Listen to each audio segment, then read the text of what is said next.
Okay, for those of you people out there who have a Ford 2020 Edge with the EcoBoost 2.0 on it, and they consistently lose radiator fluid, but yet there's no leaks, and you can't figure out where it's going, and it's throwing the code of a misfire, and I think it was an engine management code.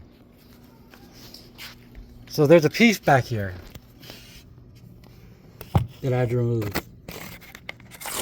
which is a pain, but it's the EGR cooler that pretty much, it comes out of the turbo and it circulates it and cools the hot air, and it blows it back into the intake, and then so it goes back into the engine, recirculates. But the cooler cools down the air from it getting so hot and overheating. Makes it more efficient.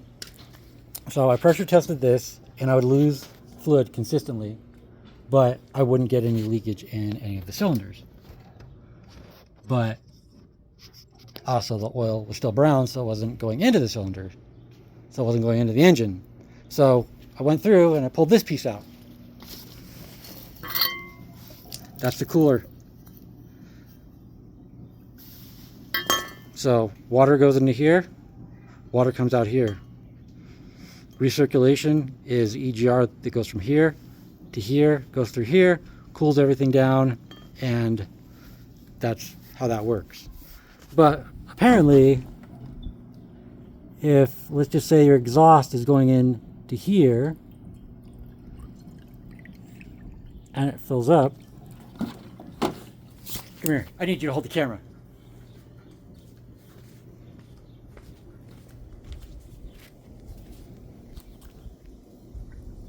And for some reason, if there's a leak in here,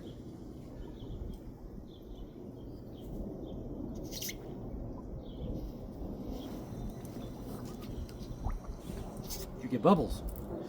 And the EGR will go back in, and it will go back into your intake and throw water into your engine. And a lot of people will say that it's head gaskets, it's a turbo gasket that's bad, it's a radiator that's leaking, everything else. It's that thing right there that if you can't find out where your water is going, it's going to be that piece right there, because now it's getting into the recirculation system and going back into the engine. So don't let people or dealerships or repair shops trick you, think it's a blown engine or everything else. Pull that off and test it exactly like what I just did, and you should save yourself a ton of money. Now it's time to put it all back together.